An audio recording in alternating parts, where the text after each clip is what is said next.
नमस्कार दोस्तों, स्वागत है आपका स्टेनो गुरुजी यूट्यूब चैनल। दोस्तों आज हम लोग प्रैक्टिस करने वाले 160 शब्द प्रति मिनट की स्पीड से यहाँ पे डिक्टेशन का अभ्यास करेंगे, जो कि 10 मिनट का होगा।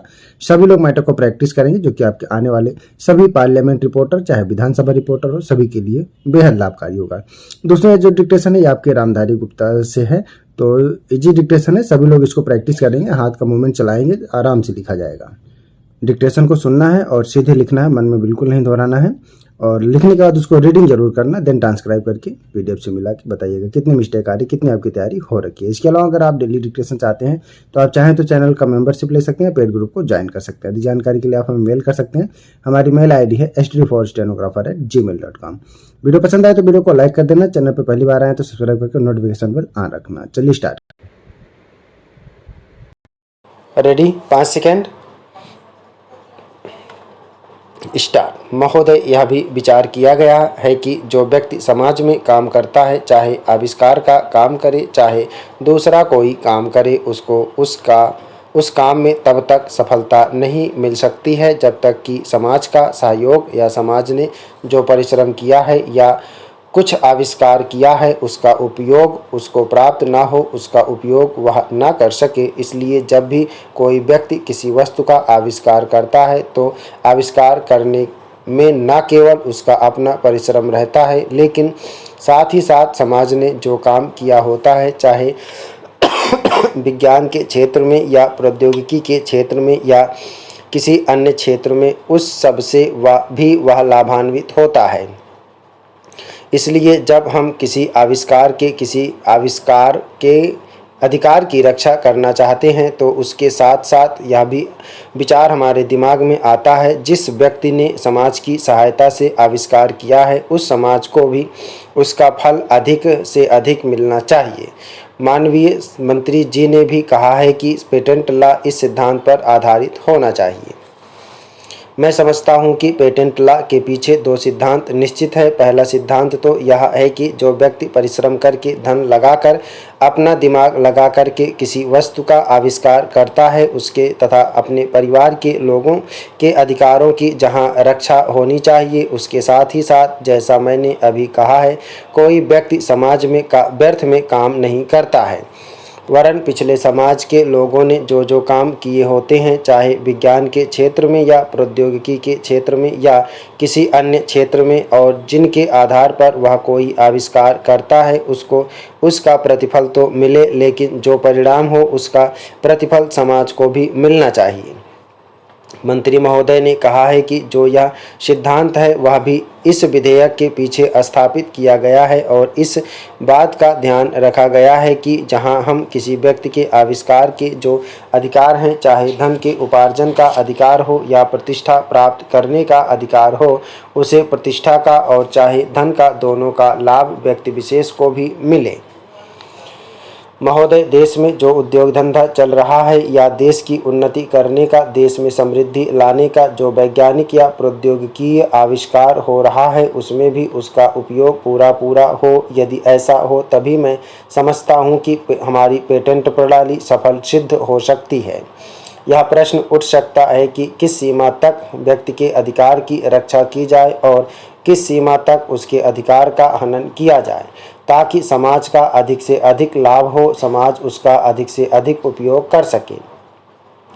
एक दृष्टिकोण जो इसके पीछे है, हमें इस बात का अभिमान है कि हम 101 करोड़ हैं, हमारी कई जातियां, कई धर्म, कई भाषाएं और कई प्रकार के रीति रिवाज हैं। इस विविधता से हमें लाभ उठाना चाहिए, किंतु आज भेदभाव का भूत हमारे सिर पर चढ़ रहा है। भारत को स्वतंत्रता मिली है, इसका अर्थ यह होना चाहिए कि गरीबों की सेवा के लिए आज तक हमें जो सुविधाएं उपलब्ध नहीं थीं वे मिली हैं। जिस प्रकार भरत ने अयोध्या के राज्य को राम का समझकर सेवक वृत्ति से राज्य का काम संभाला था, उसी प्रकार हमें समझना चाहिए कि राज्य गरीब जनता का है और उसके नाम पर उसके संरक्षक बनकर हमें उसको चलाना है। अब गरीब को ऐसा अनुभव होना चाहिए कि हर एक उसकी सेवा में लग रहा है। सूर्य के उदय होने पर धनी गरीब सबके घरों में प्रकाश पहुंचता है, ठीक उसी प्रकार स्वराज्य का लाभ सबको एक समान मिलना चाहिए। इसका सुख धनी निर्धन सबको बराबर मिलना चाहिए। जनता को हमने वचन दिया था कि स्वराज्य मिलने पर हम आपके दुख दूर करेंगे। वह समय आ गया है जब कि हमें अपने उस दिए हुए वचन को सार्थक करना है। इतने बड़े देश में विचार भेद होना स्वाभाविक है। देखना यह है कि हम लोगों के विचारों में कुछ समान अंश भी है या नहीं।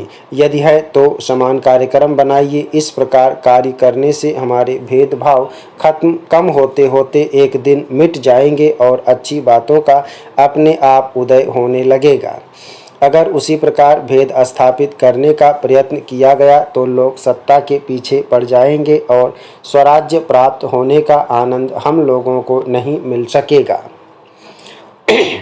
अध्यक्ष जी, किसी भी देश की विदेश नीति अपने में कोई स्वतंत्र नीति नहीं होती है, वरन वह किसी देश की आंतरिक नीति को स्पष्ट करती है।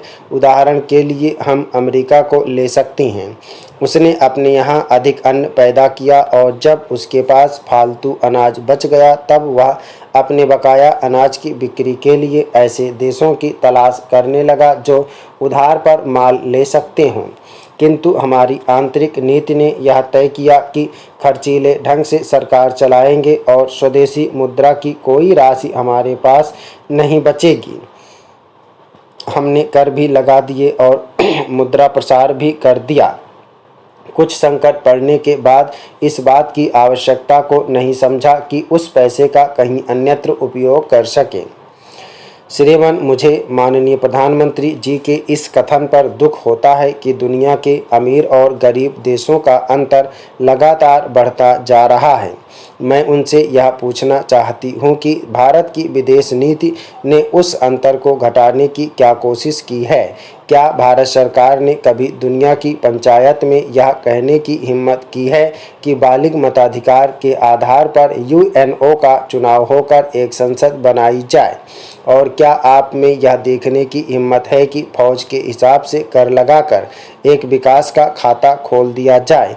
जो देश विकसित हैं उनके मजदूरों का 1 घंटा हमारे देश के मजदूरों के 100 घंटों के बराबर माना जाता है। क्योंकि उनके पास साधन हैं, इसीलिए यह अंतर और भी बढ़ता चला जा रहा है। किसी देश के अंदर आंतरिक नीति में अमीरी और गरीबी का अंतर बढ़ता चला जा रहा हो और वह दुनिया के देशों में विद्यमान अमीरी और गरीबी के इस अभिशाप को समाप्त करेगा, यह समझ में आने वाली बात नहीं है। अब मैं आपका ध्यान एक और बात की ओर दिलाना चाहती हूँ। पूर्वी जर्मनी को मान्यता देते हमें परेशानी होती है, इसलिए कि शायद पश्चिमी जर्मनी को बुरा लगे, लेकिन पश्चिमी जर्मनी ने तो अपनी रक्षा का भार दूसरों पर छोड़ दिया है। उसने अपनी पूरी शक्ति इस बात पर लगा दी है कि अधिक से अधिक उत्पादन किया जाए। आपने जो समय दिया उसके लिए मैं आभार प्रदर्शन करता हूँ और आपका धन्यवाद करता हूँ।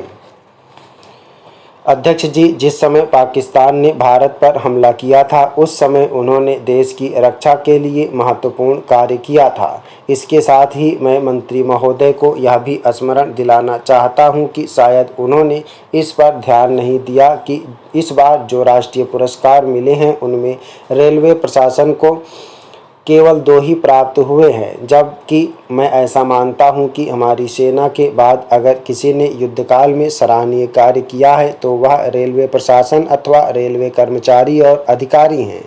इसलिए उनके मनोबल को बनाए रखने के लिए और उनको प्रोत्साहित करने के लिए रेल मंत्री को इस बात पर भी ध्यान रखना चाहिए और इसका प्रयास करना चाहिए कि जो भी इस तरह के प्रोत्साहन मिले उनमें रेलवे का विशेष ध्यान रखा जाए। रेल मंत्री महोदय ने अपने वक्तव्य में भी रेलवे कर्मचारियों की प्रशंसा की है या उनको प्रोत्साहन दिलाया है, लेकिन यह प्रोत्साहन शांतिकाल में भी बना रहना चाहिए। रेलवे ने युद्धकाल में जो काम किया वह तो देश की रक्षा का महान उद्देश्य था, लेकिन उसके बाद देश के निर्माण में या गरीबी मिटाने के लिए जो युद्ध होता है उसमें भी प्रत्येक रेलवे कर्मचारी का मनोबल उसी तरीके से बना रहे, इसके लिए भी रेल मंत्री महोदय को कुछ कदम उठाने की आवश्यकता है। मैं ऐसा मानता हूं कि वह किसी भी तरीके से करें, उनका तरीका कुछ भी हो, लेकिन उनको यह करना चाहिए कि जितने भी रेलवे कर्मचारी हैं, जो भी रेलवे को मुनाफा हो उसमें वह साझीदार हों। चाहे आप उनको बोनस के रूप में कुछ दें, चाहे किसी और तरीके से दें, लेकिन हर वर्ग के रेलवे कर्मचारी को मालूम होना चाहिए कि यदि वह देश के निर्माण के संबंध में ठीक तरह से काम करेगा तो उसको पुरस्कार के रूप में या वेतन के अंश के रूप में अपने वेतन के अलावा पैसा मिलेगा। इसी प्रकार इस संबंध में मैं एक और सुझाव देना चाहता हूं। स्वतंत्रता के बाद रेल प्रशासन भारत सरकार का प्रशासन हो गया, लेकिन यह लोकसभा एक विशेष उद्देश्य को लेकर चुनी गई है। यह उस कार्यक्रम का एक नमूना ही है। गांधी जी ने जीवन के सभी पहलुओं पर प्रकाश डाला था। धन को वे संयम से व्यय करने के हक में थे। उपाध्यक्ष महोदय, मैं समझता हूं कि अब तक इस वैदेशिक नीति पर न केवल इस ओर के सदस्यों ने ही बल्कि दूसरी ओर के सदस्यों ने भी प्रधानमंत्री जी को धन्यवाद दिया है। इसलिए मैं अपनी तरफ से धन्यवाद देकर उनका बोझ बढ़ाना नहीं चाहता। आप धन्यवाद। ओके दोस्तों, आप लोग इसको प्रैक्टिस है, सभी लोग मैटर को प्रैक्टिस और ट्रांसक्राइब करेंगे 160 शब्द प्रति मिनट की। उम्मीद है कि दोस्तों वीडियो आपको पसंद आया होगा, तो वीडियो को लाइक कर देना, और अगर अभी तक आपने हमारे चैनल को सब्सक्राइब नहीं किया तो प्लीज़ सब्सक्राइब करके नोटिफिकेशन बेल ऑन करना। और दोस्तों, अगर आप डेली डिस्कशन चाहते हैं तो आप चाहें तो चैनल का मेंबरशिप ले सकते हैं या हमारे पेड ग्रुप को ज्वाइन कर सकते हैं। अधिक जानकारी के लिए आप हमें मेल कर सकते हैं। हमारी मेल ID है studyforstenographer@gmail.com।